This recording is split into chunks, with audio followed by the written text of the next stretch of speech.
Bonsoir, bonsoir Odile. Bonsoir Charlotte, bonsoir à vous tous.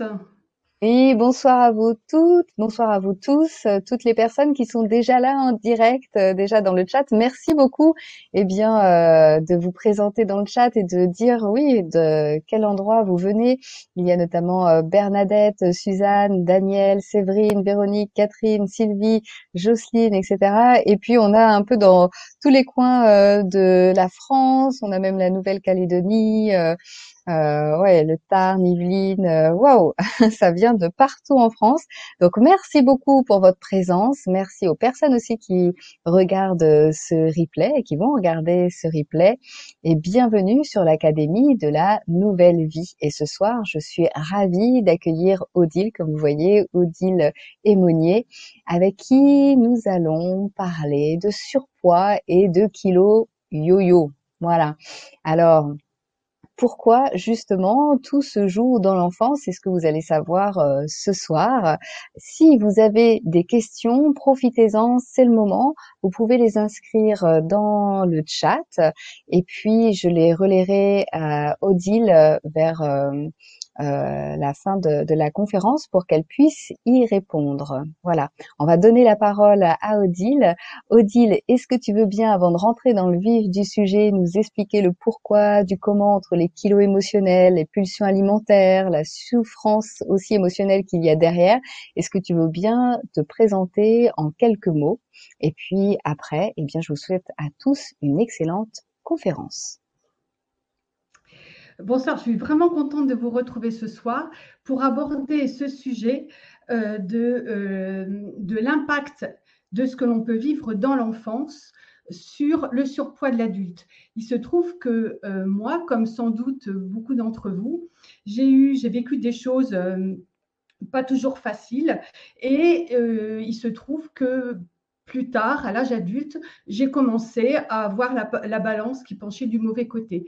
Et en tant que thérapeute, j'ai mis beaucoup de temps. On dit que le cordonnier est le plus mal chaussé, mais c'est souvent vrai.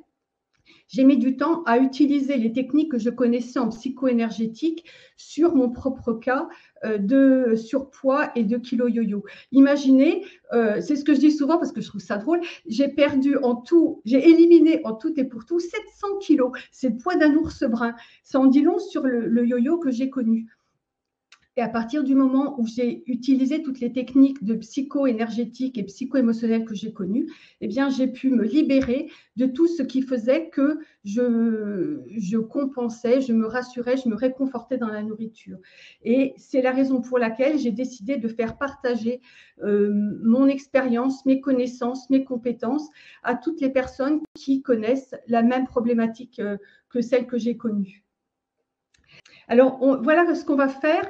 Je vais d'abord commencer par vous exprimer pourquoi, quels sont les différents vécus de l'enfance qui ensuite font le lit des surpoids à l'âge adulte ou pendant l'adolescence. Nous allons voir comment l'éducation, jour après jour, peut également influencer l'estime de soi-même, la confiance en soi de l'enfant, d'une façon peut-être beaucoup plus pernicieuse, puisque c'est jour après jour des paroles qui sont dites, qui sont faites. Nous allons étudier ça ensemble tout à l'heure. Et puis le rôle également que peut jouer l'histoire familiale dans la relation que nous avons à la nourriture, et ce, dès nos premiers jours de vie. Et je vais ensuite vous expliquer quelles sont les différentes méthodes que l'on peut utiliser pour vraiment se libérer de ce paquet de souffrances émotionnelles que l'on porte depuis son enfance. Qu'est-ce qu'on en fait pour vraiment se libérer et pour s'apaiser, apaiser sa souffrance émotionnelle et donc apaiser les pulsions alimentaires. Et puis ensuite, à l'issue de cela, je vous expliquerai ce que j'ai prévu pour vous. Je vous ai concocté un atelier en 2 volets. J'y ai mis tout mon cœur parce que j'ai vraiment à cœur de vous aider et de vous apporter quelque chose. Et je vous le détaillerai ensuite. Et puis, avant de nous quitter, après les questions, eh bien, je vous propose de faire ensemble une pratique que vous allez, j'en suis sûre, adorer et que vous allez pouvoir vous approprier et refaire très régulièrement et souvent, aussi souvent que vous en avez envie, parce qu'elle elle est facile à mettre en œuvre, elle est toute simple et elle apporte énormément d'apaisement, de paix et de joie. Voilà. Donc, j'espère que le programme vous plaît. Et avant de commencer, de rentrer directement dans le vif du sujet, je voudrais mettre plusieurs choses au point avant de commencer. La première chose, c'est que, comme vous avez sans doute pu l'expérimenter par vous-même, lorsque l'on veut se libérer de son surpoids, eh bien, on pense toujours à « je veux me libérer de mon surpoids » et du mal-être qui en découle. Je me sens lourde, je me sens pas belle, je me sens pas séduisante, j'ai peut-être des problèmes de poids, enfin des problèmes de santé où je fais moins d'exercice, etc. Et donc, il faut que je m'insiste parce que le mal-être découle de mon surpoids. Or, cette réflexion-là, elle ne porte que sur, est-ce que j'ai mon pointeur, que sur la partie émergée de l'iceberg. Parce que, en réalité, le surpoids, ça n'est pas la cause du mal-être et de la souffrance, mais c'est surtout le symptôme. Vous avez vécu des choses dans votre enfance, parfois même en transgénérationnel ou parfois même in utero, qui a été à l'origine de votre souffrance émotionnelle, et c'est cette souffrance émotionnelle que vous cherchez à apaiser par les pulsions alimentaires, par de l'hyperphagie, par des crises de boulimie. Cette nourriture, vous cherchez, à travers cette nourriture, vous cherchez à vous réconforter, vous cherchez de la douceur, vous cherchez peut-être à remplir un vide affectif. Mais les pulsions alimentaires, elles ne sont pas la cause de la problématique, elles sont la conséquence de la problématique profonde. Et c'est ce que nous allons voir dans ce webinaire.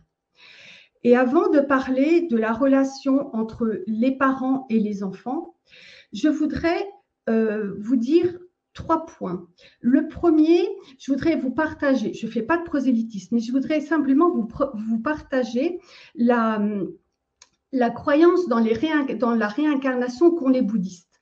Pour les bouddhistes, l'âme choisit de se réincarner d'incarnation en incarnation pour expérimenter qui elle est vraiment. Pour expérimenter le chaud, il faut savoir ce qu'est le froid, etc.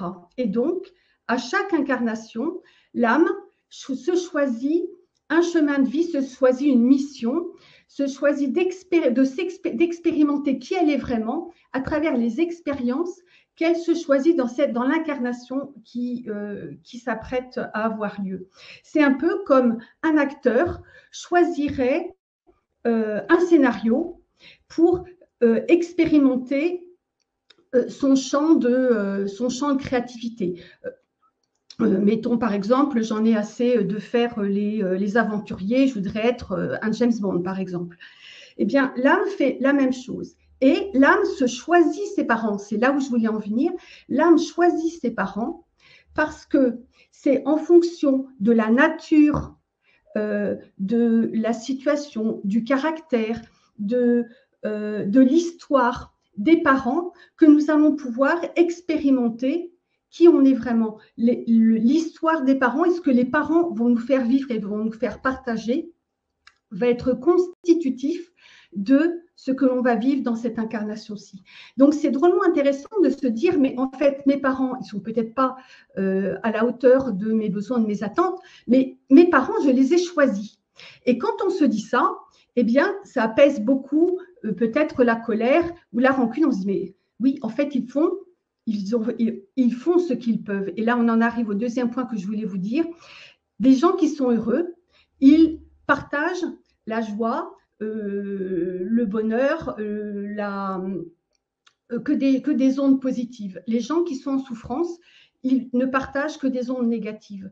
Et si et les personnes qui ont vécu des violences ou de la souffrance quand ils ont été enfants à cause de leurs parents, c'est parce que leurs parents eux-mêmes étaient en grande souffrance, qu'ils ne savaient pas forcément comment l'exprimer.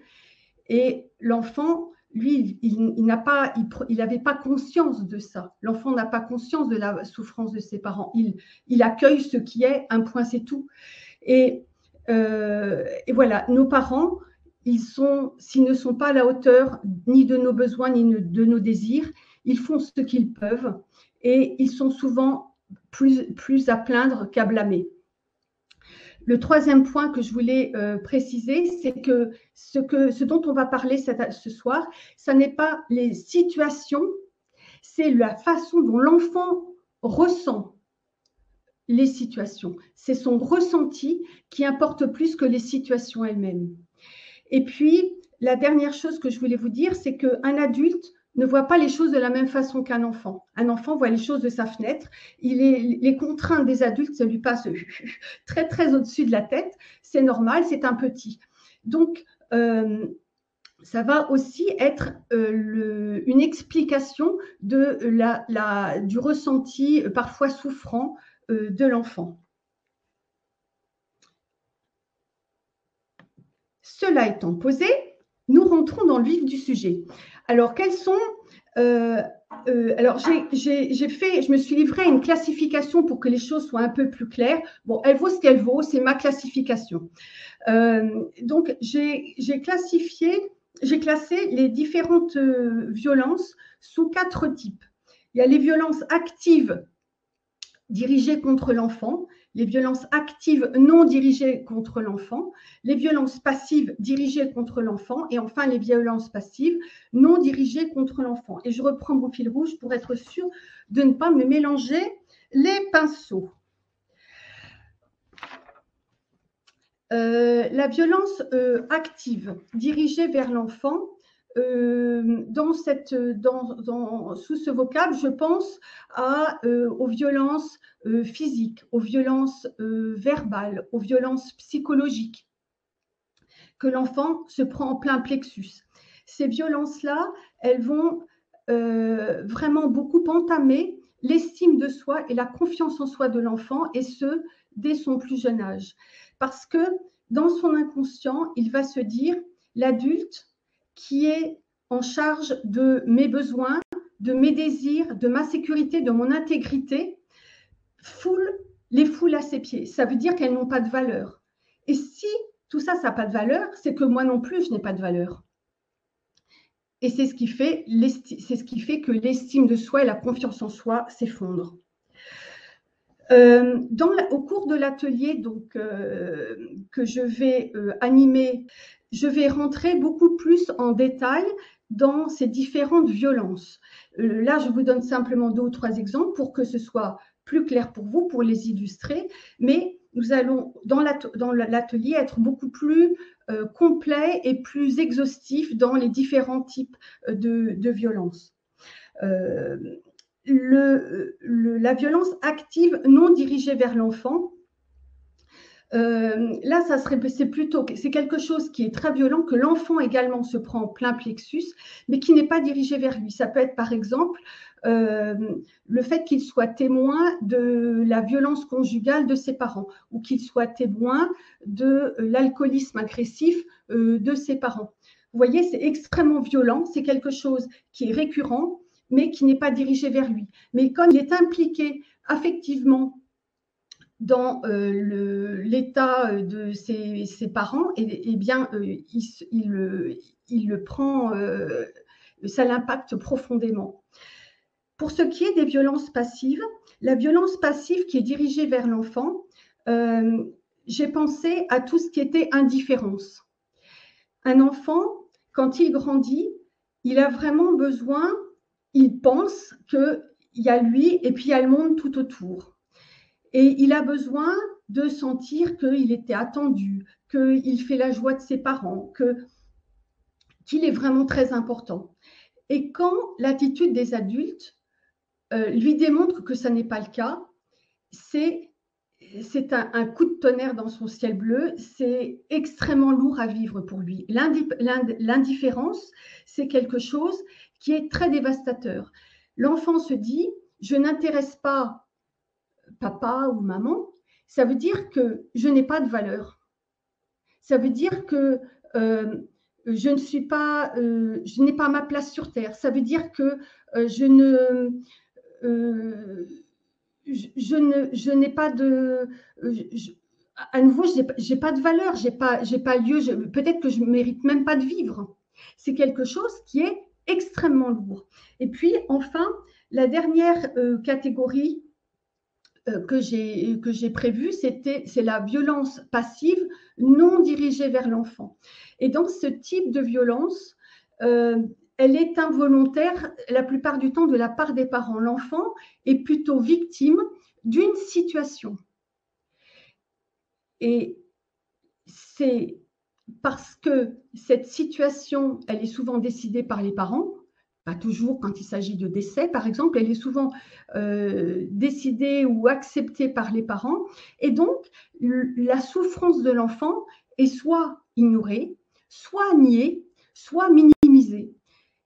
Et l'enfant souffre dans son coin. Ça peut être la séparation, ça peut être la séparation d'avec un parent, par exemple si le parent est militaire ou gendarme et qu'il part en mission pendant 3 mois à l'autre bout du monde. Ça peut être le divorce des parents, ça peut être un déménagement. Tout ça, c'est également extrêmement lourd à porter pour l'enfant. Et d'autant que, comme je vous le disais, c'est souvent minimisé ou nié par les adultes. Ce qui est important de ne pas oublier, c'est que l'enfant, face à cette souffrance, va se protéger en mettant en place ce que l'on appelle une inversion psychologique. L'inversion psychologique est à l'humain ce que le coupe-circuit est à un système électrique pour empêcher l'incendie. L'humain, pour se protéger peut-être d'une dépression, eh bien, va se protéger par l'inversion psychologique. L'inversion psychologique, je vais vous donner un exemple. Imaginons un enfant battu. Un enfant, comme vous le savez, il n'est qu'amour pour ses parents. C'est extrêmement violent pour lui de constater que, en échange de l'amour inconditionnel qu'il donne à ses parents, il reçoit de la violence. C'est tellement insupportable qu'il va réinterpréter la réalité pour que ça devienne acceptable. Et il va se dire, mon parent me tape, mais c'est sa façon à lui de m'aimer. Il veut que je sois bien élevée et il me punit parce que je fais des bêtises. Et là, c'est acceptable. Sauf que, en disant ça, il transforme la violence, qui est quelque chose de négatif, en quelque chose de positif.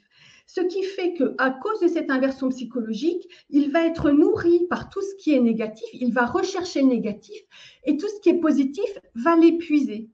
C'est vraiment important dans le cadre d'une démarche de surpoids ou dans n'importe quelle thérapie, cheminement de développement personnel, de prendre en charge cette inversion psychologique. Parce que si ça n'est pas fait, il y a auto-sabotage. Le deuxième point que je voulais évoquer avec vous, c'est l'éducation. Donc, comme je vous le disais, c'est quelque chose qui est beaucoup plus pernicieux que la violence parce qu'elle est plus cachée. Et puis, ça peut être une accumulation de petits gestes anodins ou de petites paroles anodines. Par exemple, donc, j'ai cité le dit et le non-dit, parce que le non-dit peut être aussi destructeur que la parole. Dans le dit, j'ai pensé au driver de l'analyse transactionnelle. Et je suis sûre que parmi ces 5 drivers, il y en a qui vous parlent particulièrement. Il y a le soi parfait, fait effort, fait plaisir, dépêche-toi, et comme d'habitude, il m'en manque toujours un, et sois fort. J'ai, par exemple, accompagné une jeune femme d'une intelligence très brillante qui a été élevée sous le driver paternel de « sois parfait ». Cette petite fille, elle crevait le plafond dans tous ses cours parce qu'elle se donnait vraiment à fond et elle était vraiment la meilleure de la classe. Enfin, ma patiente était adulte, mais quand elle était petite fille, elle était la meilleure de la classe. Et quand elle arrivait avec un 19 sur 20, son papa lui disait « Mais pourquoi tu n'as pas 20 ? Qu'est-ce que mais tu as raté ? Pourquoi tu n'as pas 20 ?» Et il lui disait « Si tu as raté, parce que si tu n'as pas 20, c'est parce que tu n'as pas bien relu, c'est parce que tu n'as pas vérifié ta ponctuation, c'est parce que ceci. » La petite fille, elle faisait les pieds au mur pour avoir un bravo de son papa qu'elle n'a jamais eu. Et 20 ans, 30 ans après, la jeune femme que j'ai accompagnée, elle était encore avec le soi parfait qui résonnait dans ses oreilles. Et elle se mettait une pression absolument incroyable dans son travail pour répondre à l'impératif de perfection dans lequel elle avait été bercée pendant toutes ces années. Voilà pour un exemple. Il y a d'autres exemples aussi. Il y a, des expressions pour minimiser les ressentis. Calme-toi, un garçon, ça ne pleure pas. Qu'est-ce qu'il y a d'autre? Avance. Ça, avance. Je ne sais pas si vous avez sans doute très souvent entendu ça. Alors, avance. Tu as vécu quelque chose de dur, dit la maman, mais avance.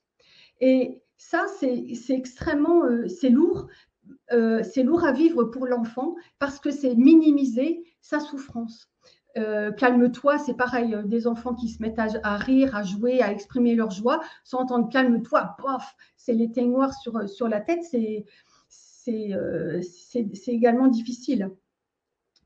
Et puis, dans les non-dits, il y a des absences d'encouragement. Je vous donnais l'exemple de cette jeune femme avec le soi parfait. L'absence de compliments, l'absence de reconnaissance du travail accompli. C'est quelque chose qui pèse aussi lourd que des critiques. Les actions, c'est pareil. Certaines actions pèsent aussi lourd que des gestes qui n'ont pas été faits. Les enfants attendent, essaient de faire le mieux possible pour caler au cadre de l'éducation que des parents donnent. Eh bien, ils ont besoin aussi d'avoir des paroles qui les encouragent, d'avoir un guide. Le guide, c'est pas seulement ne fais pas ça, mais c'est fais ça. C'est pas seulement c'est pas bien, t'as pas fait ça, mais c'est aussi c'est bien, tu as fait ça. Et le fait d'être tout le temps dans le négatif, dans les critiques, soit dans les critiques verbales, soit dans les critiques non verbales, eh bien, ça déstabilise énormément l'enfant parce qu'il ne reçoit pas d'énergie positive dans lesquelles il se voit, il peut se projeter d'une façon positive.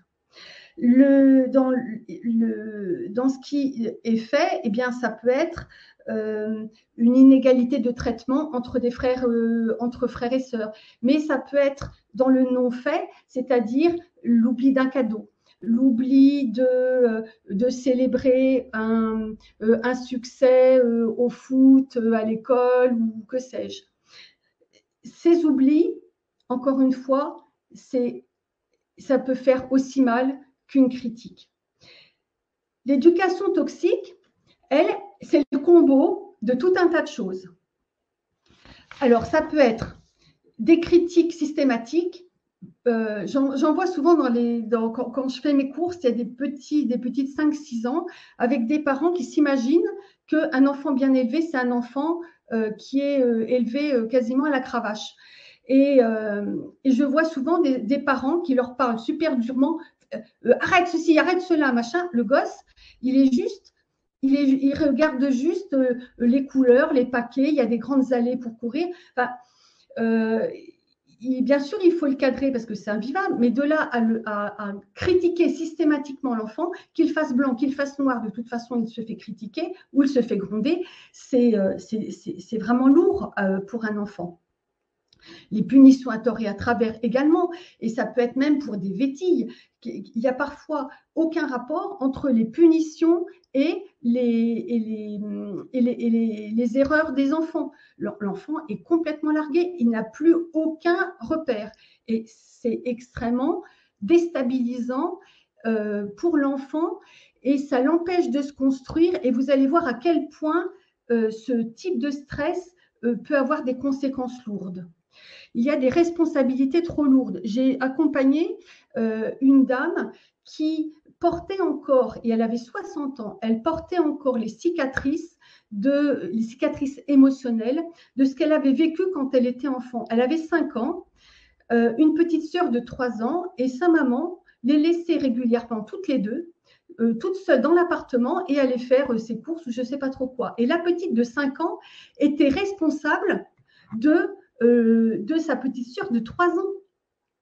Et un jour, il est arrivé un truc, je ne me souviens plus du détail, et la petite, donc la dame que j'ai accompagnée, la grande de 5 ans, elle s'est fait mais vraiment mais pourrir par sa mère parce qu'elle avait fait une bêtise, qu'elle n'avait pas réglée. Mais elle était beaucoup trop petite pour ce type de responsabilité. Et elle a porté cet échec pendant toute sa vie. Et à 60 ans, elle était encore à porter cette souffrance sur laquelle nous avons travaillé ensemble. Donc ça fait partie de la toxicité d'une éducation. Et puis, il y a, voilà, puis il y a aussi quelquefois des parents qui sont trop envahissants. Je connais une jeune fille qui est l'amie de ma fille, une des amies de ma fille. Cette jeune fille, elle est accompagnée, elle a une maman qui est seule et pour qui sa fille, c'est tout. Et cette jeune femme a 24 ans, elle reçoit encore des SMS pratiquement toutes les demi-heures de sa maman. Avec qui es-tu? Où es-tu? Quand est-ce que tu rentres? Patati patata. C'est tout le temps. Et depuis que cette jeune femme à 14-15 ans, je la connais. Et depuis l'âge de 14-15 ans, c'est comme ça. Où qu'elle soit, il y a toujours les SMS. Et quand elle ne répond pas au téléphone, quand elle ne répond pas aux SMS, c'est l'horreur chez elle. Donc, pour calmer le jeu, elle appelle tout le temps. Mais c'est étouffant. Voilà les différents exemples des différentes violences qui peuvent se jouer dans l'enfance. Nous ne sommes pas au bout de la démonstration. Ce qu'il faut, ce que j'aimerais, ce sur quoi j'aimerais insister, c'est que en fait, quand quelqu'un est en face d'une difficulté, il a deux solutions. Soit il fuit, soit il affronte. Le cerveau archaïque va se mettre au service de la décision inconsciente de la personne. Si la personne décide de fuir, le cerveau archaïque va déclencher le programme de libération du gras, pour être de la graisse et du poids, pour pouvoir être léger, courir vite, esquiver et se cacher facilement. Si, à l'inverse, si la personne décide d'affronter, le cerveau archaïque va enclencher le programme de stockage pour faire de la masse, pour être fort et peut-être aussi pour se protéger. Parce que lorsque on stocke, il peut y avoir dans le vécu deux ressentis. Soit le ressenti il faut que j'affronte, je suis agressée, mais il faut que je me protège. Ou alors, je n'ai pas assez, ma protection est insuffisante par rapport à ce type d'agression. Ou bien, ça peut être, l'autre type de vécu, ça peut être, je me sens seule, je me sens abandonnée, il faut donc que je fasse des réserves. Donc, voilà les deux nuances qui font qu'on va avoir que le corps, que le cerveau archaïque va déclencher le programme de stockage. Nous allons revenir dans un instant au cerveau. Tout ce que je vous ai exprimé jusqu'à présent, vous avez dû vous dire, mais oui, ce sont les blessures, etc., les blessures d'âme et tout ça. Effectivement, les blessures d'âme, vous avez dû en entendre parler. Elles ont été théorisées avec beaucoup de clarté et d'intelligence par Lise Bourbeau, la thérapeute canadienne. Et elles sont au nombre de 5, que l'on peut organiser sous l'acronyme TRAHI. T, trahison, R, rejet, A, abandon, H, humiliation et I, injustice. Ces blessures vont être réveillées dans les 7 premières années de la vie de l'enfant, soit par le parent de même sexe, soit par le parent de sexe opposé. Et ensuite, ces blessures vont être réactivées tout au long de la vie. Et parce que la vie, c'est comme ça. C'est aussi riche d'événements que tout ça, mais ça va être réactivé surtout parce que les blessures vont former comme un filtre déformant qui va conduire la personne à surréagir aux événements.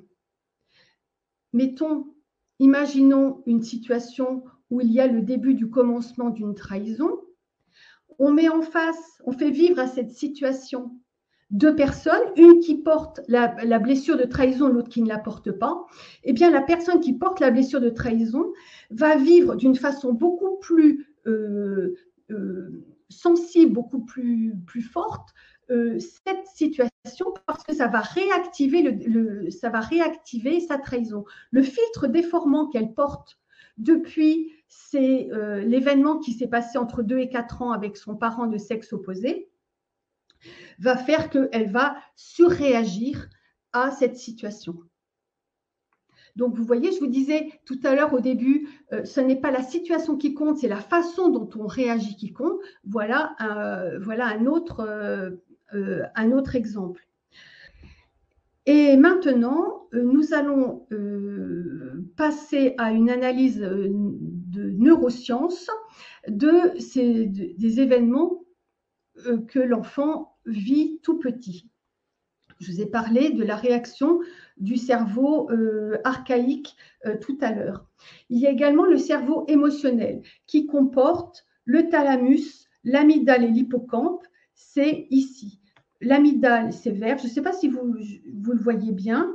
L'hippocampe, c'est toute la partie qui est violette ici. Et puis le thalamus, c'est la partie qui est violette en forme de C renversé. Je ne vais pas rentrer dans les détails parce qu'on n'est pas là pour faire des neurosciences. Sachez simplement que le cerveau émotionnel stocke les expériences émotionnelles, que le cerveau émotionnel est vraiment très impliqué dans la gestion de la mémoire à long terme et donc dans la création, dans la mise en place de conditionnements, et en particulier les conditionnements liés à la colère et les conditionnements liés à la peur. De son côté, le cerveau reptilien, qui est composé du tronc cérébral, c'est cette partie-ci, et du cervelet, c'est cette partie-ci, elle va être plutôt impactée elle va plutôt être concernée par la gestion des pulsions. Ce qui est intéressant de savoir, c'est que, le stress que le cerveau émotionnel va recevoir va avoir un impact sur les qualités d'apprentissage des neurones, va avoir un impact sur le bon neurone, va même en détruire certains, ce qui va entraîner des déficiences d'apprentissage, ce qui va entraîner des difficultés à prendre des décisions lorsque les situations sont compliquées. Et tout cela, ça va nourrir le manque de confiance et le manque d'estime de soi que l'enfant a déjà plus souvent qu'à son tour. Vous voyez à quel point une situation peut être très très lourde à gérer bien des années après. Mais il n'y a pas que cela. Les fascias et le nerf vague sont eux aussi impactés par des émotions puissantes. Le nerf vague a deux branches, une branche ventrale et une branche dorsale. Vous avez entendu les malaises vagaux, c'est le nerf vague qui est concerné. Et il sert d'équilibre naturellement au fonctionnement du corps humain et en particulier de la digestion. Les fascias, eux, sont des membranes qui entourent les muscles, qui enveloppent les organes, etc.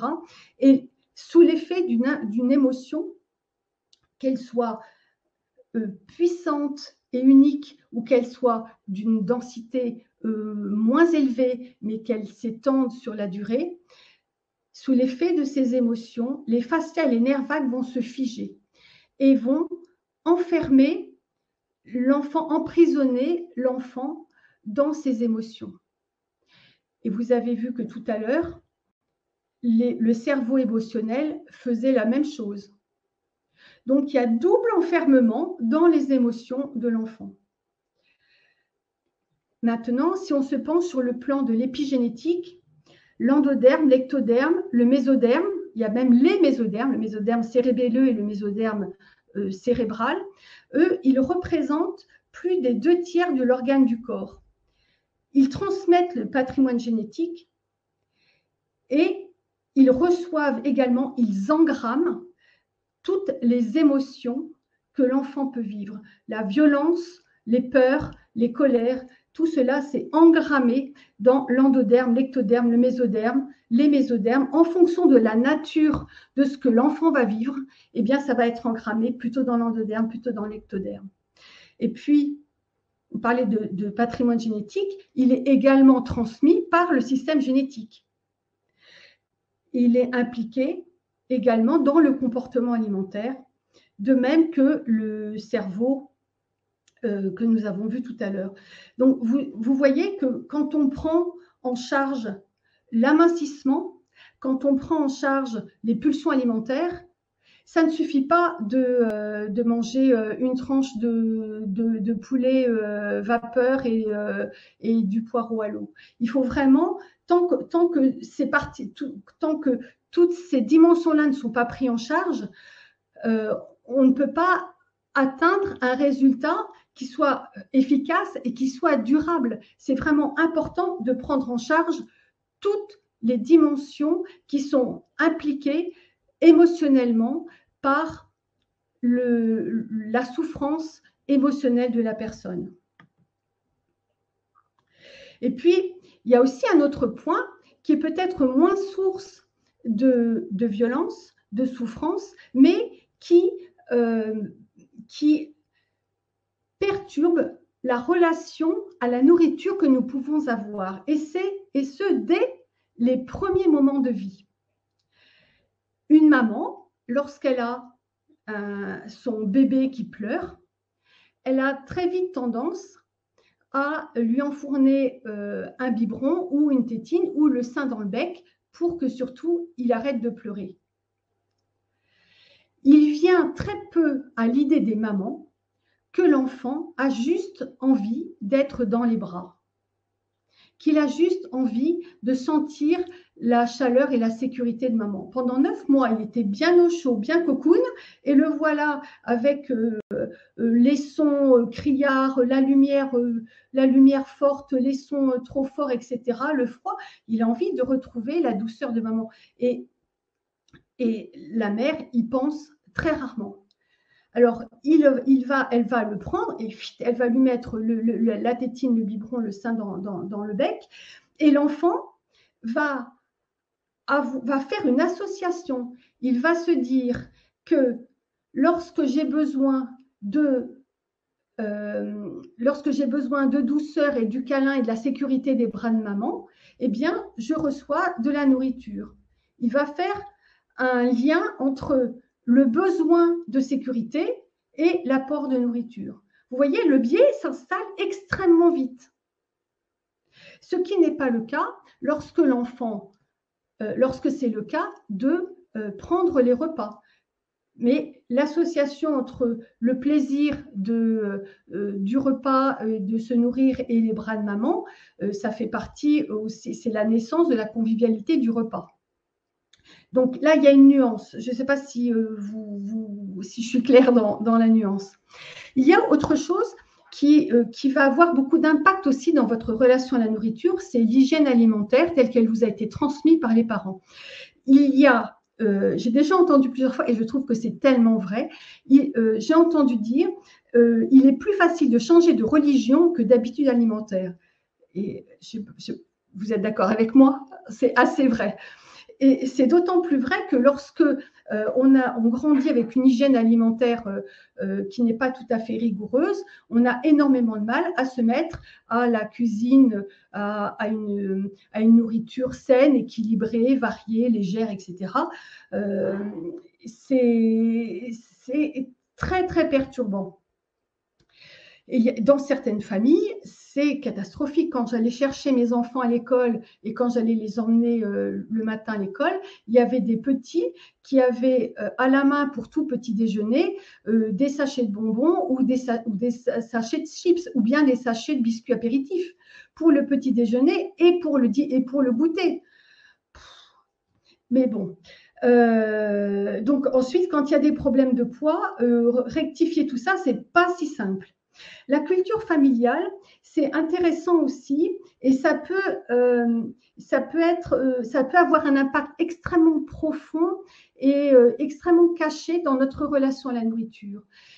Pour un grand nombre de femmes, de mères de famille, elles mettent tout le meilleur d'elles-mêmes quand elles préparent le repas à ceux qu'elles aiment, à leurs enfants, à leur mari, à leurs conjoints.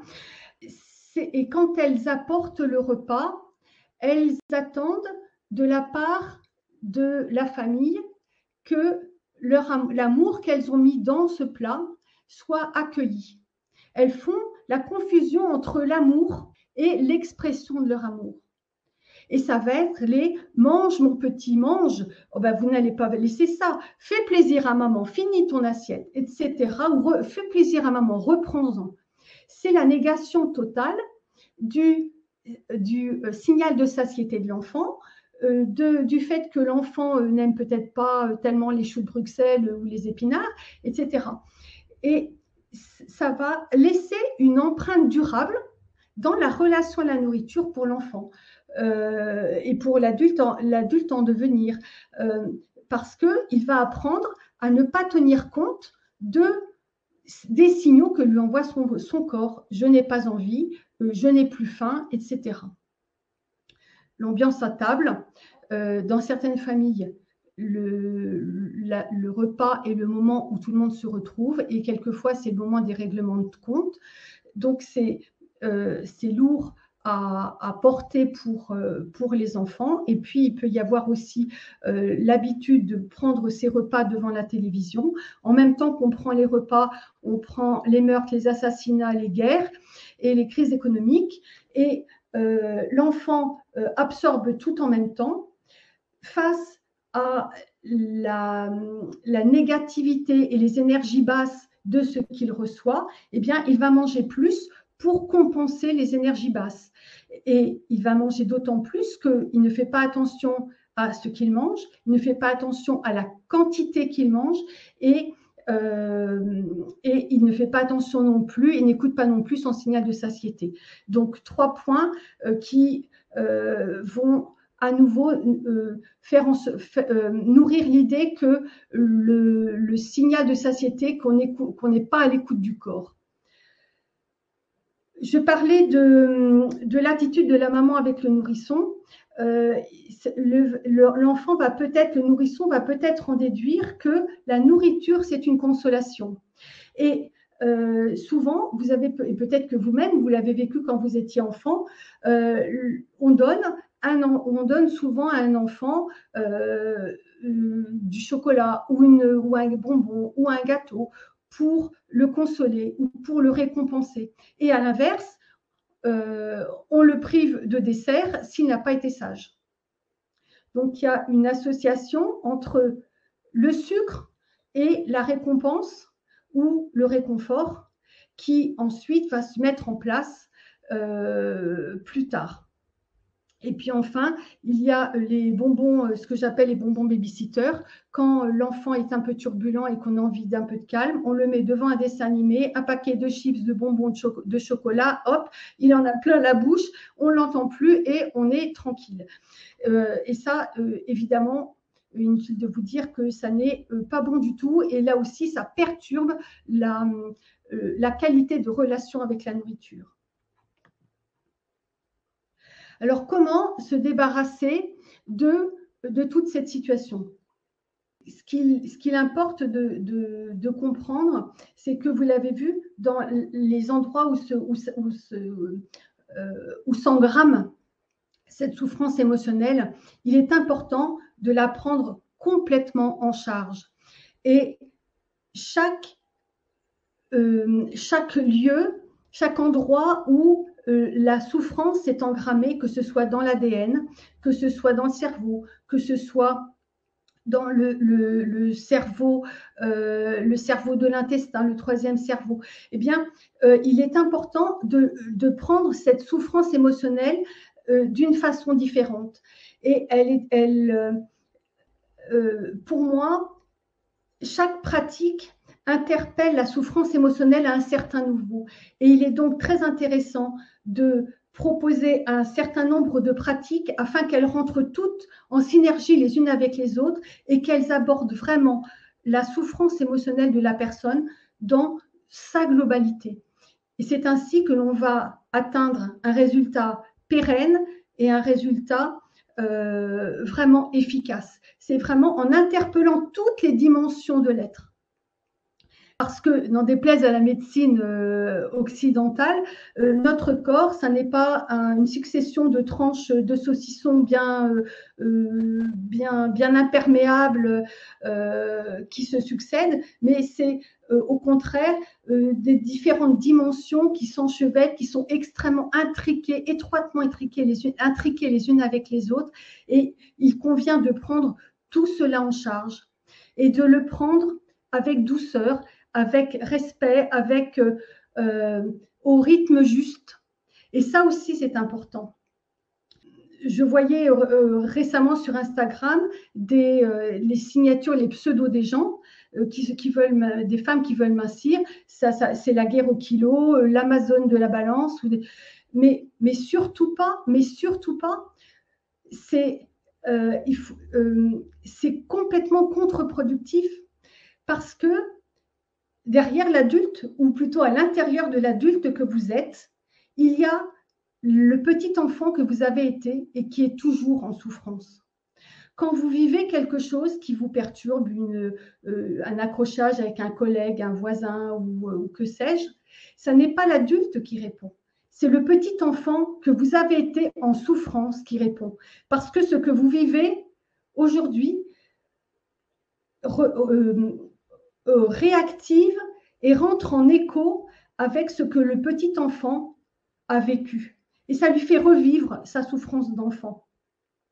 Et un enfant en souffrance, vous n'allez pas l'envoyer se battre à la guerre, vous allez le prendre, vous allez le réconforter, vous allez l'entourer, le soutenir, l'accompagner, l'écouter.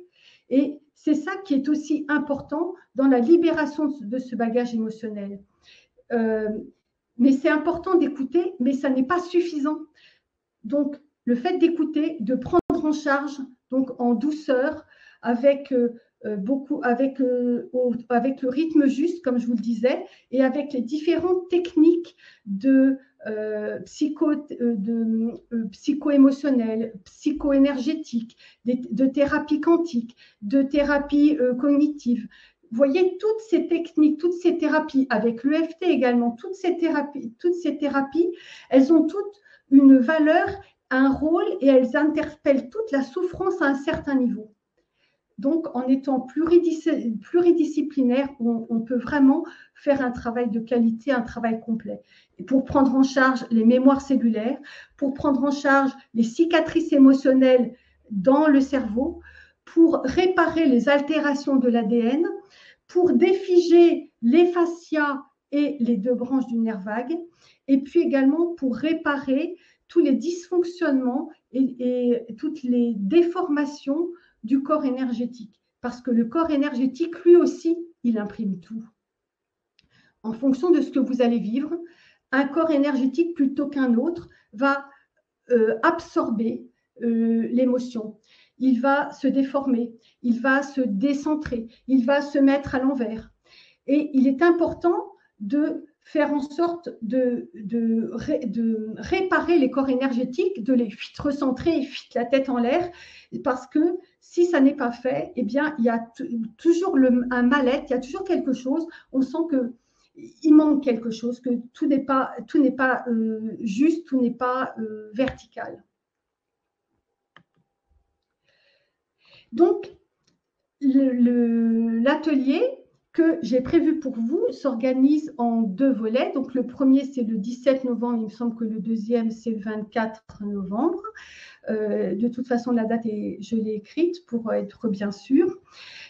L'atelier que j'ai prévu pour vous a pour objectif d'être comme une initiation ou une introduction au travail que je viens de vous exposer. Parce que j'ai vraiment envie de vous aider à ouvrir une porte, une fenêtre sur un autre regard de vous-même. Dans un premier temps, le premier volet va nous permettre de décortiquer un peu tout ce que nous avons entendu dans notre enfance. On l'a tellement entendu, on l'a tellement qu'on l'a intégré en fait. Il fait partie de nous parce qu'il a tellement été intégré que c'est presque un lavage de cerveau inconscient. Et pour autant, ces mots, ils peuvent vraiment peser lourd sur votre personne, comme je l'ai écrit, parce que ces mots-là, ils peuvent rentrer, ils peuvent résonner encore aujourd'hui, 20 ans, 30 ans, 40, 50 ans après, ils résonnent encore et ils nourrissent le manque de confiance en nous, le manque d'estime de nous-mêmes, le manque d'amour pour nous-mêmes, par exemple, ou bien ils peuvent nous couper les ailes dans nos élans de faire des choses. Ah ben non, je ne vais pas y arriver. C'est la même chose pour ces paroles que l'on n'a pas entendues, que l'on a attendues toute notre vie et que l'on n'a jamais entendues. C'est important de faire tout ce travail parce que là aussi, c'est quelque chose que l'on a pu complètement intégrer. C'est comme un meuble chez soi, on l'a tellement vu qu'on ne le voit plus. Eh bien, c'est intéressant de se reposer la question, de sortir un petit peu, de prendre un peu du recul pour bien voir, en fait, bien comprendre tout ce qui est constitutif de notre enfance et qui a fait le lit de notre mal-être d'aujourd'hui. Et puis, il y a également ces transmissions invisibles. Les transmissions invisibles, c'est vraiment quelque chose qui est important, justement parce qu'il est invisible. Donc, c'est vraiment un travail d'enquêteur que l'on mène parce que c'est pas toujours, ça peut être transmis in utero en fonction de ce que la maman a vécu lorsqu'elle nous attendait. Ça peut être une transmission transgénérationnelle. Ça peut venir des annales akashiques. Ça peut venir de plein de sources différentes. Et c'est intéressant vraiment de les prendre en charge parce que quand vous avez des mémoires de cette nature-là, eh bien, vous pouvez faire les pieds au mur, vous pouvez faire des exercices psycho-énergétiques jusqu'à la fin des temps. Il y a cette mémoire transgénérationnelle ou akashique qui est toujours là et dont il faut vraiment se libérer. Vous voyez à quel point le travail que je propose dans le cadre de mon programme, donc je vous rappelle que l'atelier en est une initiation et une introduction, est vraiment extrêmement complet et ne se limite pas simplement à des recettes minceurs et à faire le tour du quartier en basket. Vous voyez, c'est vraiment quelque chose, c'est tellement intriqué en nous que c'est comme un gros nœud dont il faut tirer les fils. Et puis, en même temps, c'est un peu, quand on tire un fil, c'est un peu comme une ligne, comment ça s'appelle?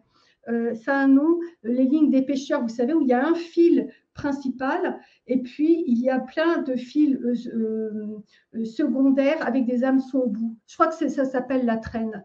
Eh bien, c'est un peu pareil. Quand on tire un fil, eh bien, il y a plein de souffrances qui s'accrochent, ou il y a plein de mémoires émotionnelles ou de cicatrices émotionnelles qui apparaissent quand on tire un fil. C'est vraiment, et c'est un travail.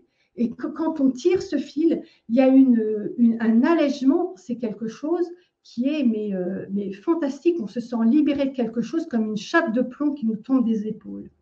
Et à l'issue de ce premier atelier, eh bien, je vous réserve une surprise. Une surprise qui va beaucoup vous plaire et que vous allez pouvoir garder toute votre vie et réutiliser aussi souvent que vous en avez envie. Le deuxième volet, qui a lieu donc le mercredi d'après, si je ne m'abuse, le 24 novembre. Donc, là, on va être plus dans la libération. Dans le premier volet, c'était une mise à plat. Dans le deuxième volet, on va être dans la libération. Alors, évidemment, encore une fois, c'est une introduction. Donc, je n'ai pas l'ambition de résoudre tous vos problèmes en 2 fois 1h30, on est bien d'accord. Mais il n'en demeure pas moins que vous allez voir les effets. On va faire une pratique pour supprimer vos autosabotages inconscients qui vous empêchent de mincir, qui vous empêchent aussi de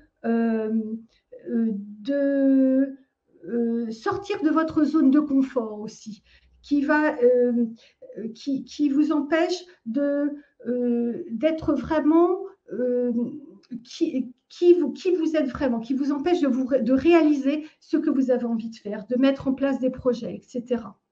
Le deuxième exercice a pour objectif de vous libérer des mémoires toxiques et des mémoires destructrices, de vous libérer des paroles assassines que vous entendez. Vous voyez, je pense à un enfant, à une personne que j'ai accompagnée, qui était la dernière d'une fratrie. Et on l'appelait le nain de jardin. Et tout le monde trouvait que c'était très, très drôle, le nain de jardin. Sauf que cette petite fille, comme tous les enfants, elle ne comprend pas, elle ne comprenait pas le sens, l'humour au 2e degré. Et cette petite fille, elle a été extrêmement, elle a entendu cette appellation du nain de jardin pendant toute sa scolarité. Et étonnamment, eh bien, elle avait beaucoup de mal à l'école parce que elle avait tellement intégré qu'elle était un nain de jardin que c'était comme un carcan et que ça lui coupait vraiment les ailes. Et bon, ça, c'est un exemple de mémoire toxique, mais il y en a plein d'autres. Et nous allons travailler ensemble là-dessus. Et puis enfin, nous allons terminer par une pratique qui va vous permettre de cultiver le calme intérieur, la sérénité mentale, etc. Et vous allez adorer. J'ai vraiment, comme je vous le disais, j'ai vraiment à cœur de vous ouvrir une porte, de vous ouvrir un autre, de vous inviter à porter des lunettes d'une autre couleur, finalement, des lunettes roses sur vous, parce que à travers ces exercices, à travers ces pratiques, à travers ces 2 ateliers, vous allez vous reconnecter au petit enfant que vous étiez, au petit enfant en souffrance que vous étiez. Vous allez l'écouter, vous allez le prendre par la main, vous allez le réconforter. Le fait de vous remettre à l'écoute de l'enfant intérieur que vous portez et que vous traînez la plupart du temps depuis tant d'années, ça va vous permettre de vous reconnecter à vous-même. Vous allez vous sentir allégé. Le fait de laisser cet enfant intérieur s'exprimer, eh bien, ça va vous faire beaucoup de bien, parce qu'il aura vidé son sac. Vous allez sentir qu'il y a une part de vos souffrances émotionnelles qui se libère. Vous allez sentir qu'il y a un allègement. Vous allez également, en vous mettant à l'écoute de votre enfant intérieur, à l'écoute de vous-même, vous allez devenir, avoir plus de compassion pour vous-même. Vous allez être plus patiente, plus compréhensive. Qu'est-ce que ça fait du bien? Ça va vous changer de qu'est-ce que je suis nulle, qu'est-ce que je suis ceci, qu'est-ce que je suis cela. Vous allez vous regarder, je vous disais, vous alliez changer de la couleur de vos lunettes, vous allez vous regarder avec un regard beaucoup plus doux, exactement comme le ferait votre meilleur ami. Et puis, en étant plus à l'écoute, en apprenant à être plus à l'écoute de la souffrance de votre être intérieur, en apprenant à être, à renouer le fil, à renouer le lien avec votre enfant intérieur, eh bien, vous allez, et avec qui vous allez cultiver l'habitude d'être plus à l'écoute de vos besoins, d'être plus à l'écoute de vos désirs, de vos envies. Vous allez apprendre à les exprimer. Ça va être nouveau pour vous, j'en suis sûre, et vous allez apprendre à les respecter. Et là aussi, ça va vous faire un bien fou parce que je mettrai ma main au coupé que ça ne vous arrive pas souvent. Et puis, vous allez voir qu'au fur et à mesure, eh bien, vous allez ça va être comme un entraînement, en fait. Vous allez retrouver la motivation de prendre soin de vous, mais également de prendre soin de votre corps, parce qu'en vous remettant à l'écoute de vous-même et à l'écoute de votre corps, eh bien, vous allez réapprendre à écouter ses besoins, ses désirs, son signal de satiété, etc., et ses envies, et vous allez avoir envie de lui apporter ce qui est bon pour lui. Un peu comme vous allez considérer votre corps comme un temple. Vous allez lui apporter le meilleur en qualité, le meilleur en quantité, la quantité juste. Et ça va être quelque chose de vraiment libérateur pour vous. Et vous allez prendre la conscience vraiment intime que votre corps, c'est le véhicule que votre âme s'est choisie pour cette incarnation-ci. Et donc, elle mérite le meilleur dans tous les domaines. Et les pratiques que nous allons faire ensemble, vous allez voir, elles sont toutes simples, elles sont très facilement mémorisables, elles sont très faciles à mettre en œuvre, vous allez les adorer et vous allez pouvoir les réutiliser aussi souvent que vous voulez sur tout un tas sur de nombreuses situations du quotidien. Et elles vont devenir vraiment un outil au quotidien. Vous allez adorer. Et pour votre atelier, eh bien, je vous invite à porter une tenue confortable, prévoir un plaid ou une couverture, parce que quand on travaille sur soi, on a souvent un ressenti de fraîcheur, de quoi prendre des notes, et puis un grand verre d'eau pour vous hydrater. Ça, c'est très important, parce que quand on fait du travail sur soi, le cerveau a besoin d'être très bien hydraté.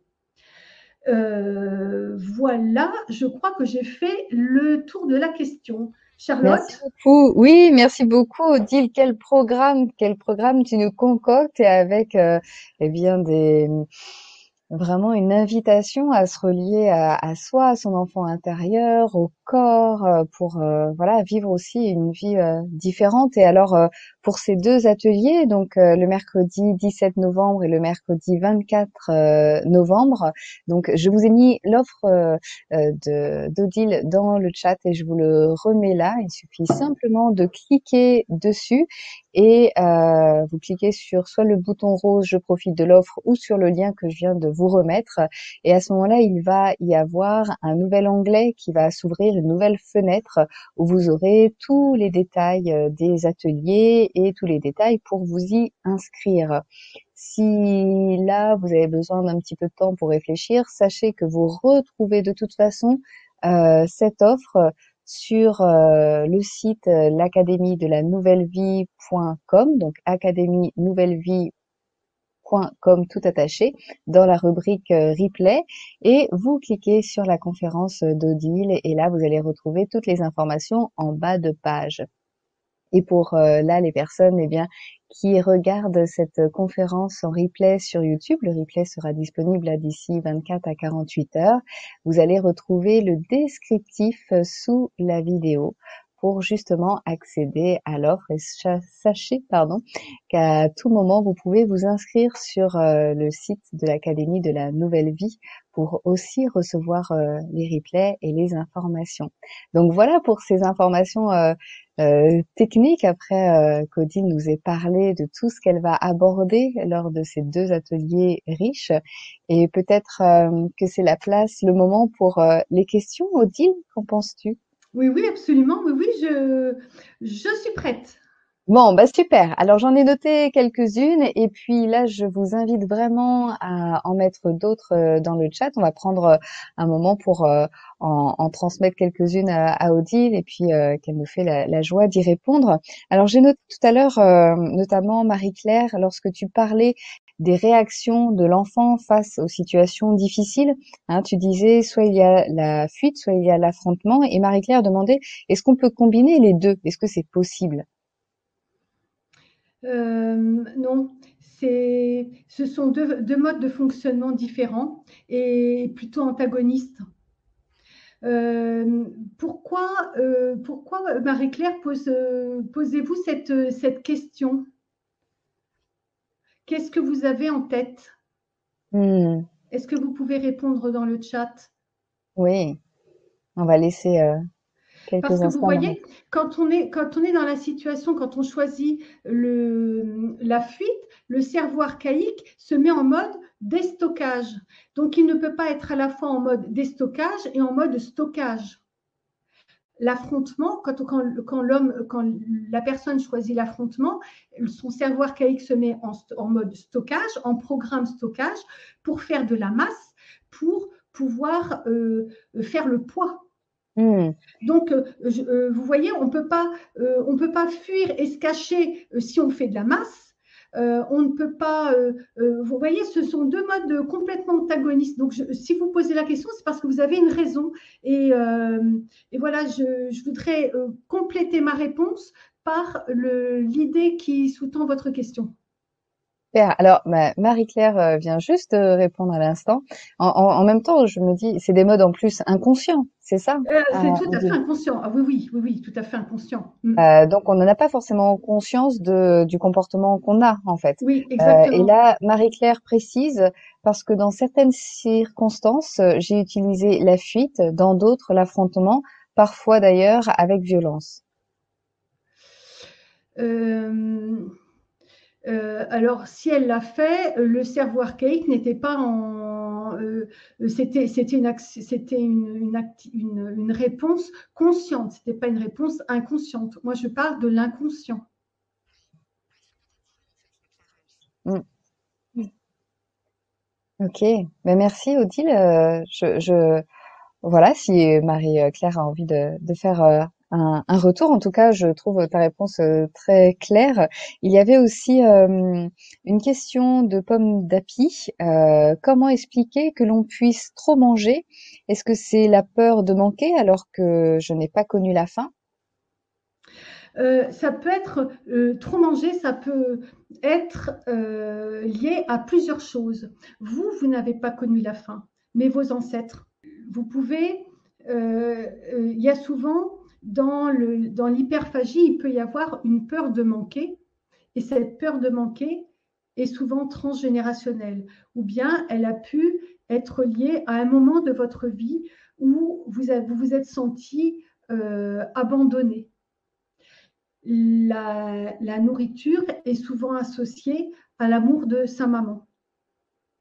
Si vous êtes dans une génération comme la mienne, dans ma génération, où on enseignait aux jeunes mamans qu'il fallait que l'enfant pleure pendant 3/4 d'heure tous les jours pour se faire les poumons, vous avez certainement eu porté cette blessure d'abandon. parce que vous étiez toute petite, vous aviez besoin qu'on prenne soin de vous et vous hurliez pendant trois quarts d'heure. Trois quarts d'heure, quand on attend, ça fait sacrément long. Hein. Et donc, vous avez eu peur de manquer de nourriture, vous avez eu peur de manquer d'amour, et ça peut nourrir votre hyperphagie. Mais il peut y avoir aussi de nombreuses autres causes. Ça peut être une pulsion d'autodestruction ou une pulsion de sabotage. C'est difficile de vous répondre comme ça très précisément en ce qui vous concerne vous, parce que j'aurais besoin d'autres informations pour pouvoir vous apporter une réponse beaucoup plus précise. Mais la nourriture, l'apport de nourriture peut avoir d'autres causes. Si vous vivez un vide affectif, la nourriture peut vous remplir et remplir ce vide affectif. Il y a des personnes qui se sentent, qui ont besoin de se remplir, d'être lourde, d'être massive pour faire le poids face à une situation ou face à une détresse. Vous voyez les cas d'hyperphagie, les cas émotionnels qui sous-tendent l'hyperphagie sont vraiment très variés et très nombreux. J'espère que j'ai répondu d'une façon satisfaisante à votre question. J'ai l'impression, sinon vous pouvez commenter et je transmettrai à Odile. En tout cas, en effet, on voit bien que c'est très varié et comme tu dis, il y a besoin aussi d'éléments complémentaires. Et je me Oui. posais la question, finalement, il y a aussi parfois où voilà, on peut supposer finalement ça. Est-ce qu'il y a besoin de savoir réellement d'où ça vient pour faire évoluer les choses ou pas? Parce qu'il y avait notamment une question de Pat qui posait la question, comment faire si on n'a quasiment pas de souvenirs d'enfance? Comment faire? Il ne faut surtout pas ouvrir la boîte de Pandore. Si votre inconscient a choisi de faire l'ardoise magique pour effacer tout ça, on laisse ça où c'est. Il n'en demeure pas moins qu'il y a des pratiques qui peuvent être extrêmement efficaces sans qu'on ait besoin d'ouvrir la boîte de Pandore. Et c'est ça qui est l'intérêt. À l'inverse, vous voyez, si vous connaissez la thérapie, l'EFT, Emotional Freedom Technique, où on tape, vous savez, sur les sorties de méridien, cette technique-là a besoin de verbaliser des choses, donc a besoin d'avoir des éléments bien précis, des éléments qui sont en conscience. Mais il y a d'autres techniques qui sont tout aussi efficaces, particulièrement les techniques quantiques, qui sont extrêmement efficaces et efficientes et qui ne nécessitent pas d'aller soulever des choses qu'on n'a pas envie de soulever et qui seraient trop douloureux de soulever. Vous voyez, c'est vraiment intéressant. Votre question est intéressante parce que de nombreuses personnes que j'ai accompagnées m'ont souvent dit, mais c'est incroyable, je vous ai contacté parce que j'avais des kilos en trop et que ça me gênait dans ma vie de tous les jours, je m'autorisais pas à être qui j'étais vraiment. Et grâce à ce programme, mais je ne pensais pas que j'allais aller aussi loin dans la libération de tout ce qui était, de toutes mes souffrances. Et je ne me doutais pas à quel point mes pulsions alimentaires étaient liées à des souffrances émotionnelles d'enfance que j'avais complètement intégrées, qui faisaient partie de mon paysage personnel.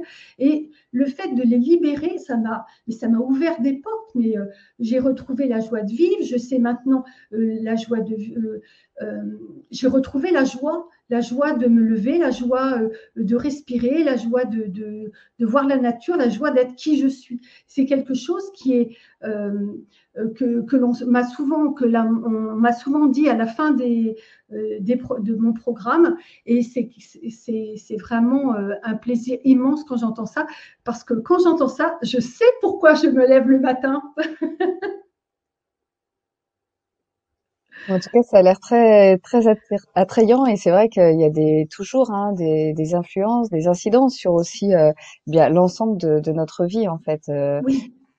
Le poids, Oui, voilà, oui, oui. oui. tout à l'heure, hein, une partie de l'iceberg en fait, hein, c'est ce qui est voilà, visible. Oui, oui, prendre en charge le surpoids, c'est beaucoup moins cosmétique et futile qu'on le croit. Parce que derrière le surpoids, il y a un mal-être très profond que l'on porte depuis toujours. Et c'est parfois des traumatismes, mais qu'on ne peut pas imaginer. Odile et Pomme d'Api justement répond à ta réponse. Déjà en te remerciant beaucoup pour la réponse à la première question. En effet, cela lui donne des pistes car effectivement, son papa a connu la faim. Donc merci. Voilà. Et puis il pose une autre question. Comment être sûr de ne pas retomber dans les mêmes travers dans du Bien juste, régime notamment? eh bien, justement, c'est tout l'enjeu du travail. C'est que lorsqu'on a libéré toutes les émotions, toute la souffrance émotionnelle, eh bien, la nourriture n'a plus besoin de jouer son rôle de réconfort, n'a plus besoin de jouer son rôle d'apaisement, de douceur, parce qu'on est on a atteint une sérénité mentale qui nous libère de tout ça. À partir du moment où on vit la sérénité mentale, où on est libéré de ses souffrances émotionnelles, euh, on ne ressent plus de pulsions. On n'a plus rien à calfeutrer, on n'a plus rien à colmater parce qu'on est bien dans ses baskets. Oui, c'est ça. Ça passe par l'apaisement en fait. Oui, exactement, exactement. Vous voyez, c'est pas et c'est le bon sens. C'est dans ce sens-là qu'on doit prendre la problématique du poids. C'est pas dans l'autre sens. C'est pas se frustrer et s'empêcher et culpabiliser quand on a des pulsions alimentaires qui va permettre de résoudre le problème. Au contraire, ça le nourrit d'une façon perverse. Donc, il faut vraiment vraiment prendre la problématique par l'origine, qui est l'origine de la souffrance émotionnelle. Et en guérissant petit à petit, au rythme juste, eh bien, il y a un apaisement qui se fait, une libération qui se fait. Et au fur et à mesure qu'on avance dans le programme, eh bien, on a de moins en moins de pulsions, on a de moins en moins envie de manger de la junk food, on a de plus en plus envie de prendre soin de soi, de prendre soin de son corps, comme je le disais tout à l'heure, d'une façon très poétique, le véhicule que l'âme s'est choisi pour cette incarnation. Merci beaucoup, Odile. Merci pour toutes ces explications. Et il y a une question notamment de Valérie qui demande, alors c'est toujours quelque chose par rapport au poids, mais là c'est au fait au mécanisme inverse, difficulté à grossir, l'anorexie, etc. Et elle demande est-ce que c'est les mêmes mécanismes? Oui, c'est le même mécanisme, mais qui fonctionne dans l'autre sens. Souvent, euh, je dis souvent, je ne dis pas que c'est votre cas, mais fréquemment, l'anorexie exprime une difficulté relationnelle avec la mère. Et donc, le rejet de la nourriture et le rejet de la relation avec sa mère ou la relation ou une partie de la relation avec sa mère, c'est souvent le cas. Je ne dis pas que c'est votre cas, mais le problème de toute façon dans l'anorexie aussi bien que dans la boulimie ou dans toutes les pulsions alimentaires, c'est prend sa source dans une souffrance émotionnelle qui est liée à l'enfance, voire à la vie intra-utéro, comme je l'ai dit, et même parfois bien au-delà, comme je l'ai expliqué tout à l'heure. Et c'est exactement le même travail. Même si l'expression est inverse, c'est le même travail qui doit être pris, qui doit être fait. Merci, Odile.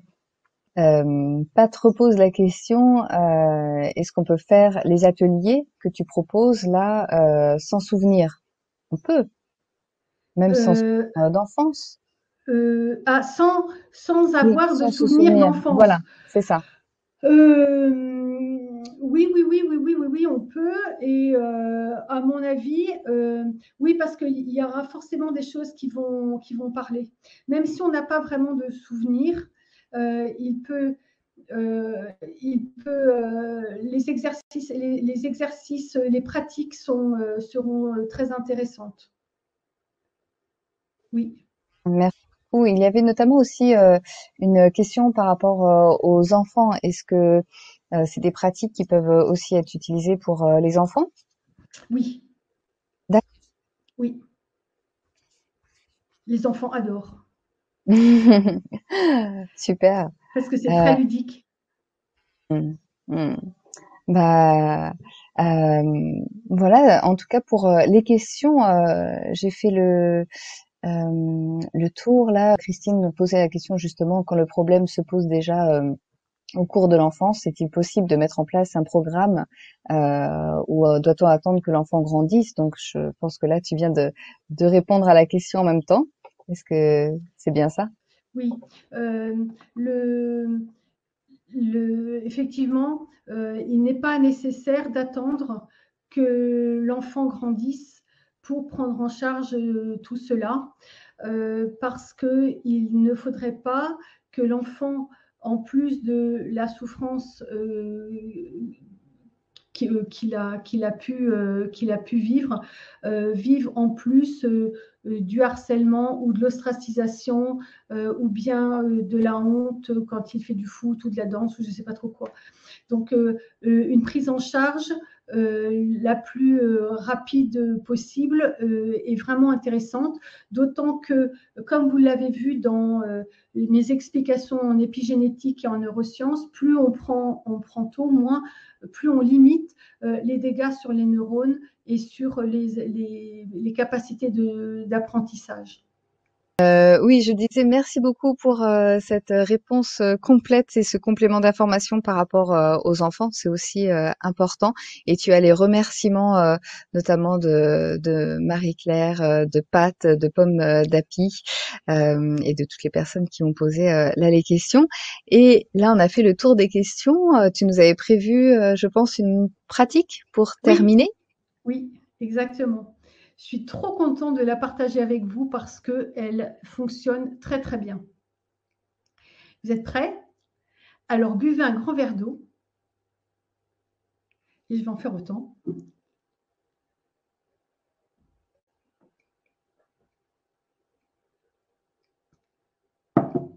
Soufflez pour bien vider vos poumons. Inspirez lentement, profondément par le nez en gonflant le ventre. Et expirez lentement, profondément par la bouche en rentrant le ventre et en envoyant toutes vos tensions au cœur de la terre. La terre va les accueillir et les transmuter. Inspirez lentement, profondément par le nez en gonflant le ventre. Et expirez lentement, profondément par la bouche en rentrant le ventre et en envoyant toutes vos tensions au cœur de la terre. Lentement, profondément. Faites-le à votre rythme. Et une troisième fois. Lentement, profondément. Inspirez par le nez en gonflant le ventre. Et expirez lentement, profondément par la bouche en rentrant le ventre et en serrant un peu les abdominaux et en envoyant toutes vos tensions au cœur de la terre. Mettez votre conscience dans votre cœur quand vous êtes prêt et visualisez comme un fil d'or qui part de votre cœur, qui descend le long de la colonne vertébrale, qui passe par le chakra racine et va s'enfoncer dans la terre jusqu'à s'ancrer au cœur divin de la terre. Peut-être que vous allez sentir vos corps énergétiques s'expanser. C'est l'expression de l'augmentation de votre taux vibratoire. À votre rythme, remettez votre conscience dans votre cœur et visualisez un autre fil d'or qui part de votre cœur, qui cette fois-ci monte, passe par le sommet de la tête, s'élance dans le ciel pour se connecter au plan céleste. Et à nouveau, vos corps énergétiques, vous allez sentir qu'ils s'expansent et que votre taux vibratoire continue à augmenter. Ressentez cette double connexion, ancrage aux énergies de la terre-mère et aux énergies terrestres. Combien ces énergies vous nourrissent et vous élèvent.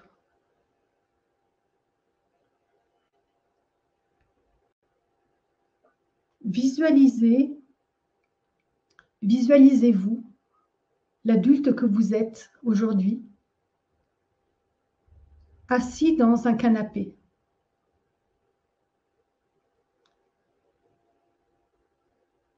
Ressentez le canapé dans lequel vous êtes installé. Visualisez-le ou imaginez-le. Et visualisez l'enfant que vous étiez qui arrive vers l'adulte que vous êtes aujourd'hui. L'âge de l'enfant auquel vous vous visualisez n'a pas d'importance en soi, mais c'est là juste pour le travail que vous allez faire aujourd'hui. Laissez venir cet enfant à vous. Il va venir peut-être se tenir debout à côté de vous, mettre sa main sur votre genou, ou alors s'asseoir à côté de vous, ou bien s'asseoir sur vos genoux. Ce que vous allez visualiser sera juste. Et vous allez vous adresser à cet enfant. Bonjour, comment vas-tu? Et comment te sens-tu? Vous allez lui poser les deux questions séparément et écouter ses réponses.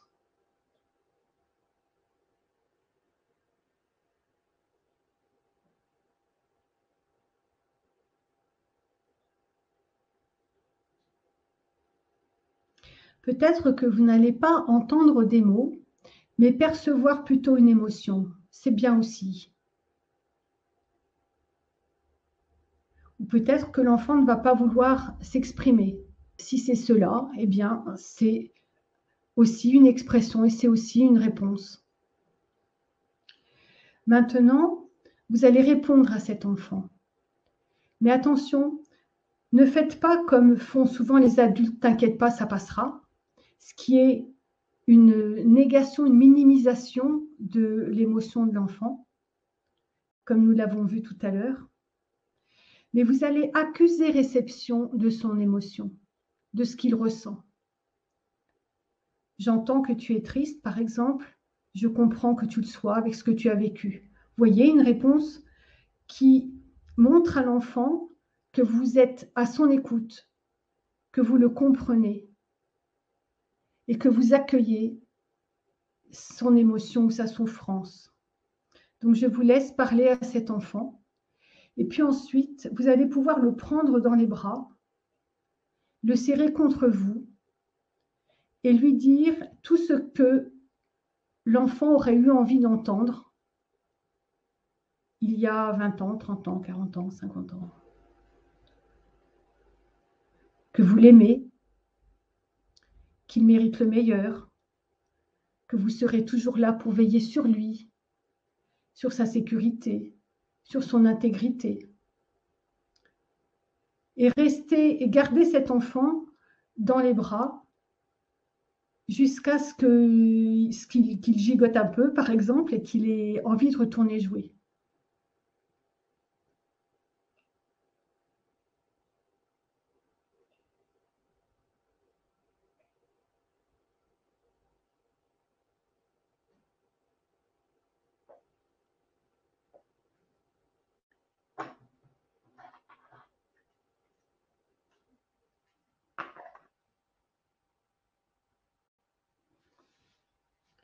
Je crois qu'on y est.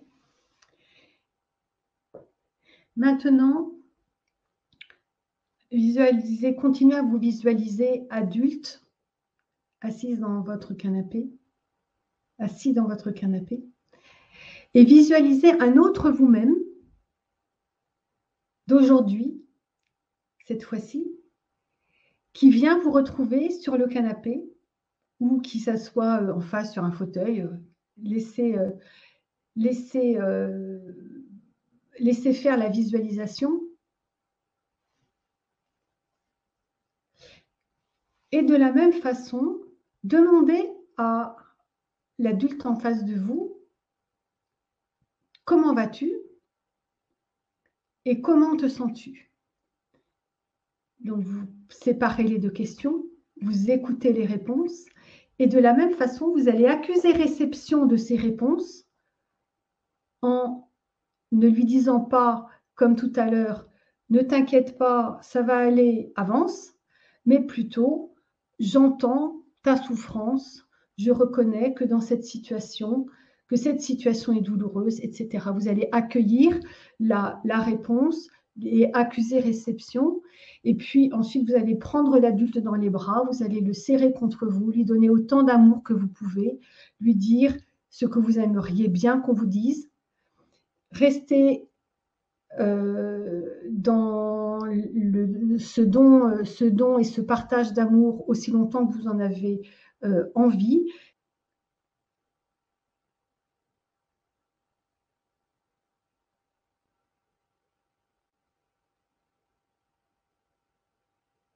Alors, voilà, on va laisser quelques instants encore. Pour l'instant, il n'y a pas de retour. Je pense que les personnes D'accord, sont encore en connexion. très bien. Simplement, Séverine, qui a des difficultés là, à faire les visualisations, est-ce qu'il y aurait un autre moyen pour faciliter ce processus?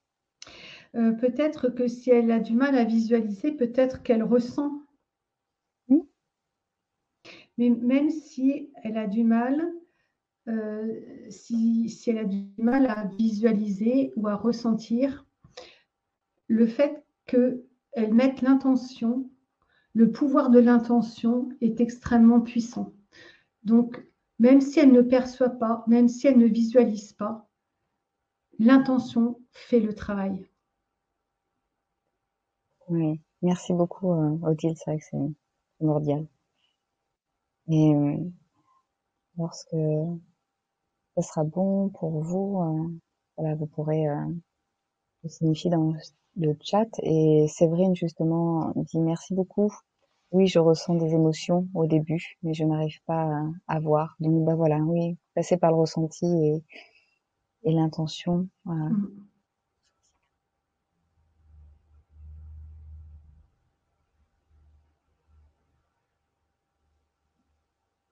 C'est aussi une protection que de se couper de ses ressentis.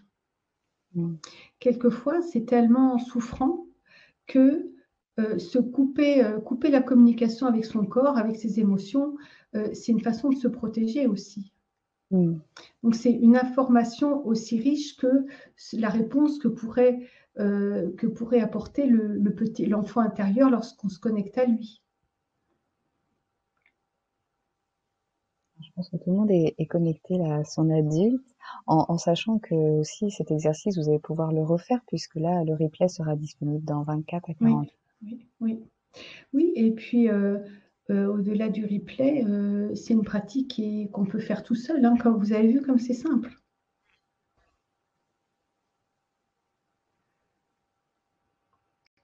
Alors, il commence à avoir des réactions. Daniel qui dit autant pour la petite fille, j'ai eu facile à lui répondre, mais là je suis bloquée face à elle, le moi adulte. D'accord.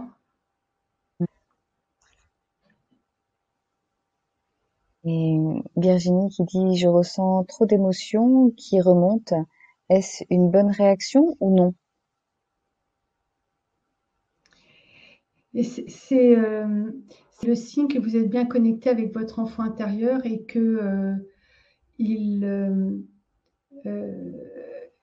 c'est une bonne réaction parce qu'il exprime tout ce qu'il a gardé depuis si longtemps.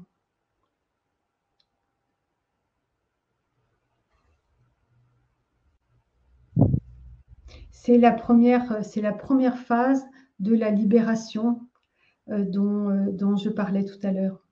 Hmm.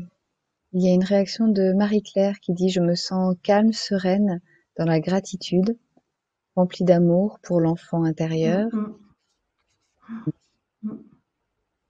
Oui, c'est la vertu de cette pratique que je trouve vraiment merveilleuse. Euh, c'est quand on prend en visualisation, donc on est dans la visualisation, on n'est pas dans l'imagination. La visualisation, c'est le mental. Non, pardon, l'imagination, c'est une création du mental. Donc, ça n'a pas de valeur thérapeutique. Mais là, on est dans la visualisation. C'est-à-dire qu'on lâche prise et c'est l'inconscient qui s'exprime. Et ça a une valeur thérapeutique. Et quand on visualise, qu'on prend notre enfant intérieur dans les bras, qu'on lui apporte de l'amour, euh, c'est une pratique de guérison de la souffrance de l'enfant. Et lorsque j'accompagne des personnes et que je leur fais faire cette pratique-là de loin en loin, eh bien, elles perçoivent que l'enfant va de mieux en mieux à chaque fois. C'est vraiment quelque chose, c'est vraiment une pratique qui est miraculeuse. Oui, oui, oui, oui, je partage. Et Pomme d'Api dit: «Merci pour cette pratique très émouvante, libératrice. J'ai éprouvé beaucoup de tendresse vis-à-vis de mon enfant Mm, intérieur mm. et une complicité avec moi adulte.» Ah, c'est beau, c'est bien. Ouais. Bah, merci en tout cas, Odile, pour cette belle proposition, d'avoir pris ce temps-là pour cette pratique, et ça donne envie de la refaire et puis d'aller plus loin aussi avec Mm, toi. Ça donne aussi une idée de la suite des mm, ateliers mm, mm. prochain Oui. mercredi. Mm.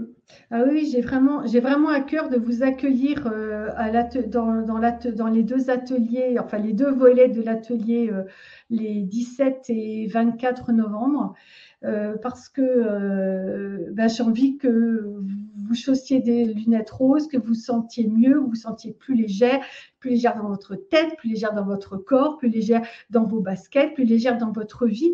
Ça me ferait tellement plaisir que vraiment j'ai hâte de vous retrouver pour partager et pour que tous ensemble on s'allège de tout ça et que vous soyez que vous vous reconnectiez à qui vous êtes vraiment. Alors, Super. alors je vous attends. Hein. Voilà, donc rendez-vous le mercredi 17 et le mercredi 24 novembre avec Exactement. Odile.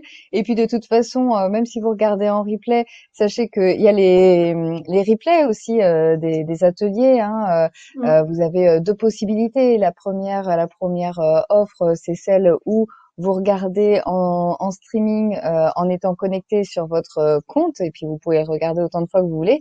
Et puis la deuxième possibilité, eh bien, c'est de télécharger aussi les MP3 de l'atelier pour pouvoir, eh bien, regarder autant que vous le souhaitez hors connexion internet, donc même en marchant. Voilà. Donc vraiment, ça donne envie. Merci à tous pour votre présence. Tu as aussi plein de remerciements, et notamment de Marie-Claire. Merci à vous deux.